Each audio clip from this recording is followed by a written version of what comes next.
ప్రభుత్వం ఎన్నికల సమయంలో ఇచ్చిన హామీలను అమలు చేయకుండా నిరుద్యోగ యువతను మోసం చేస్తుందని ఏఐవైఎఫ్ గుంటూరు జిల్లా ప్రధాన కార్యదర్శి షేక్ వలీ మండిపడ్డారు.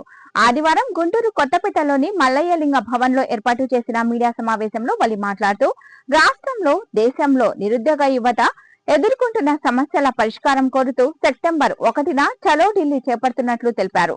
గుంటూరు జిల్లా కలెక్టర్ కార్యాలయం వద్ద ఈ నెల 19వ తేదీన పెద్ద ఎత్తున ఆందోళన చేపడుతున్నట్లు చెప్పారు.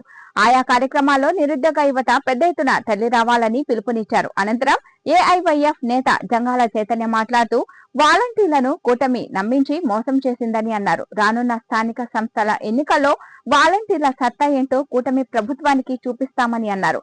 సమావేశంలో ఏఐవైఎఫ్ నేత మర్యాదాసు, యశ్వంత్, పలువురు నాయకులు తదితరులు పాల్గొన్నారు.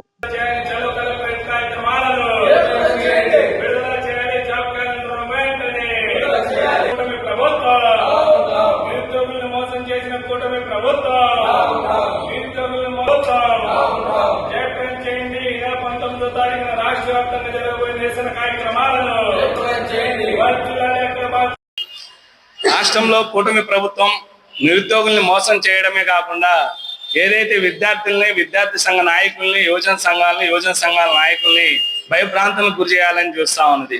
మేము చెప్తా ఉన్నాం, ఖబర్దార్ నారా లోకేష్ గారు ఏదైతే ఢిల్లీలో యువశక్తి ఏంటో చూపించారు.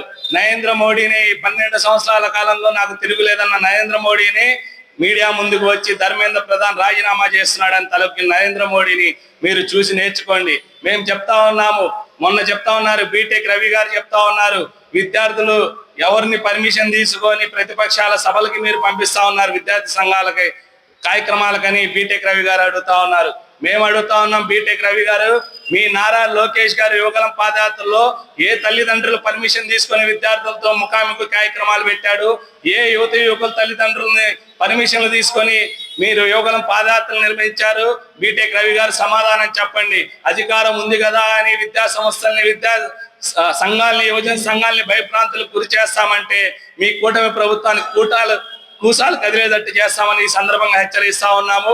అందుకే చెప్తా ఉన్నాము, ఈ నెల 19వ తారీఖున నారా లోకేష్ గారు ఇచ్చిన ప్రధాన హామీ ఏదైతే ఉందో జాబ్ క్యాలెండర్ పూర్తి స్థాయిలో విడుదల చేయాలని రాష్ట్ర వ్యాప్తంగా అన్ని జిల్లా కలెక్టర్ కార్యాలయం దగ్గర నిరసన కార్యక్రమం చేపట్టబోతా ఉన్నాము. గుంటూరు కలెక్టర్ కార్యాలయం దగ్గర కూడా నిరసన కార్యక్రమం తెలియజేయబోతా ఉన్నాము. ఈ యొక్క నిరసన కార్యక్రమంలో ప్రతి యువకులు పాల్గొని జంజీ ఏ పోరాటం చేసిందో ఢిల్లీలో దాన్ని ఆదర్శంగా తీసుకొని మనం కూడా పోరాటాన్ని ముందుకు తీసుకొని రావాల్సిందిగా యువతను విజ్ఞప్తి చేస్తా ఉన్నాము.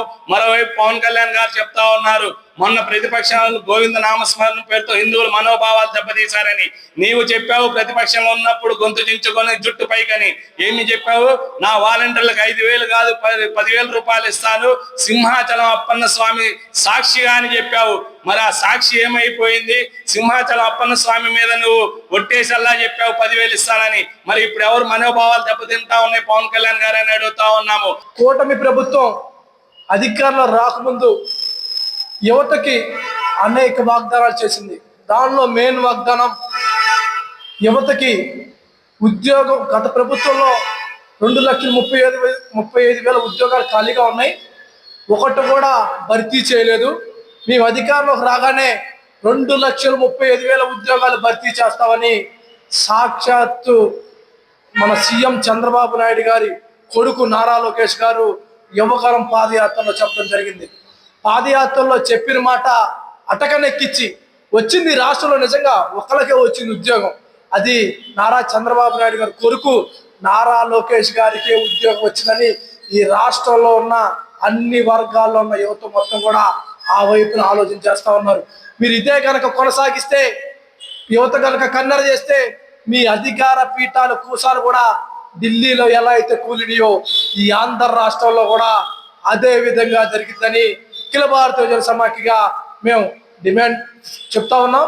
లేని పక్షంలో రేపు ఈ 19వ తారీఖున ఈ జిల్లాలో ఉన్న యువత మొత్తం కూడా పెద్ద ఎత్తున కలెక్టరేట్ దగ్గరికి వచ్చి, అయ్యా చంద్రన్న, నువ్వు మాకు ఇచ్చిన హామీ ఏంటి, ఇప్పుడు దాకా మీరు చేసిందేంటి? ముఖ్యంగా అయితే యువ మహిళలు ఆలోచన చేస్తూ ఉన్నారు. దేనికనంటే మీరు అధికారంలో రాకముందు ప్రతి యువ మహిళకి దాదాపు ప్రతి నెల 1,500 రూపాయలు ఇస్తాను అధికారం రాగానే అని చెప్పారు. ఎవరికి ఇచ్చారండి? మీ హోంమంత్రి గారికి ఇచ్చి ఉంటారో కానీ హోంమంత్రి పదవి ఇంకా మహిళ అయినంత మాత్రాన ఈ రాష్ట్రంలో ఒక మహిళకి 1500 రూపాయలు ఇచ్చిన దాబ్దాలు ఉన్నట్టుగా చీపీమని ఈ రాష్ట్రంలో ఉన్న మహిళా యువకులు కూడా ఆ వైపున ఆలోచన చేస్తా ఉన్నారు. అదేవిధంగా పోలీస్ ఎస్ఐ కానిస్టేబుల్ జాబులకు వచ్చి సాక్షాత్తు హోంమంత్రి అసెంబ్లీ సాక్షిగా చెప్పింది ఏమని, దాదాపు 25,000 ఉద్యోగాలు పైచిలుకు ఈ ఆంధ్ర రాష్ట్రంలో ఖాళీగా ఉన్నాయని. మీరు ఎన్ని భర్తీ చేశారు ఇప్పుడు దాకా? తప్పెవరిది? మీదే కదా. కనీసం ఇప్పటికైనా కళ్ళు తెరిచి ఈ రాష్ట్రంలో ఉన్న 25,000 ఉద్యోగాలు పైచిలుకు మొత్తం భర్తీ చేయమని కూడా ఈ రాష్ట్రంలో ఉన్న యువత మొత్తం కూడా ఆలోచన చేస్తా ఉన్నారు.